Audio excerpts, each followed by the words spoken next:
గత దశాబ్ద కాలం ఏ అధికారాన్ని అంటుపెట్టుకొని దౌర్జన్యాలతోని సామాన్య ప్రజానికపై కాంగ్రెస్ పార్టీ కార్యకర్తలపై రాష్ట్రానికి పాల్పడ్డారు. మళ్ళీ టీఆర్ఎస్ పార్టీ నాయకులు ఏదైతుందో మళ్ళా కాంగ్రెస్ పార్టీ ముసుగులు ఏదైతుందో మన రాజ్యాధికారానికి ప్రయత్నం చేసేది. ముఖ్యమంత్రి రేవంత్ రెడ్డి గారు ప్రభుత్వంతో కలిసి పనిచేయాలన్నారు. మేము కలిసి పనిచేస్తాం, ఎందుకంటే ప్రభుత్వం పటిష్టంగా ఉండాలి అని చెప్పి ఆలోచనతో వారు నియోజకవర్గ అభివృద్ధి కావాలని చెప్పి మేము ఆలోచించాం.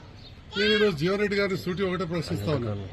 అసెంబ్లీ ఎలక్షన్లో మిమ్మల్ని మా నాయకులు ప్రజలు ఓడగొట్టిన తర్వాత మళ్లీ కాంగ్రెస్ పార్టీ మీకు ఎంపీ టికెట్ ఇచ్చినప్పుడు ఎంతమంది బీఆర్ఎస్ నాయకులను మీరు కండవ కప్పి చేర్చుకోలేదండి? అంటే మీరు కండవ కప్పి పార్టీలో చేర్చుకున్నప్పుడు మీకు ఇవన్నీ జ్ఞాపకం రాలేదా? పాత కాంగ్రెస్ నాయకులు మా నారాయణ రెడ్డి అనో ఇట్లాంటి వాళ్ళందరూ పాత వాళ్ళు ఉన్నారు, మరి వాళ్ళకి ఇబ్బంది అవుతుందని చెప్పి ఆలోచన రాలేదా? 2 ఎంపీపీలను చేసుకున్నారు, మున్సిపల్ చైర్మన్ చేసుకున్నారు, దాదాపు 20 మంది పైన సర్పంచ్ మీకు వ్యతిరేకంగా పనిచేసి నాకు పనిచేసిన వాళ్ళని మీరు మీ ఎంపీ ఎలక్షన్లు అప్పుడు చేసుకున్నారు. పిఎస్సిఎస్ చైర్మన్లను చేర్చుకున్నారు, డైరెక్టర్లను చేర్చుకున్నారు, ఎంతో మంది వివిధ కుల సంఘాల పెద్దలు చేసుకున్నారు. మరి అప్పుడు 2023 ఎలక్షన్లో నాకు పెద్ద ఎత్తున మద్దతు ఇచ్చిన నాయకులను మీరు ప్రభుత్వం వచ్చిందని చెప్పి మీకు అన్ని రకాల చూసుకుంటామని చెప్పి మీ ఎంపీ ఎలక్షన్లు అప్పుడు మీరు పార్టీలో జాయిన్ చేసుకోలేదా?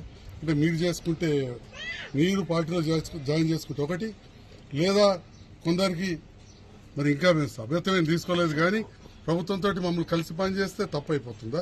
ఇది నేను జీవన్రెడ్డి గారు సూటిగా ప్రశ్నిస్తున్నా. ఎందుకంత అసహనం వ్యక్తం చేస్తున్నారు పెద్దలు? వారు ఈ వయసులో చాలా, నేను వారికి నీతులు చెప్పాల్సింది కాదు, వారే అన్నారు కొన్ని గ్రామాలలో ఇదే చివరి ఎలక్షన్, వచ్చే ఎలక్షన్ వరకు అని చెప్పి ఇక కొన్ని మాటలు అన్నారు. మరి ఇదే చివరి ఎలక్షన్ అని పైన ఎంపీ ఎలక్షన్లు అన్నప్పుడు మున్ముందు పార్టీ బలోపేతంగా ఉండాలని కాంగ్రెస్ అధిష్టానం ఆలోచిస్తుంది. దాంట్లో తప్పేమున్నదని నేను అడుగుతా ఉన్నా.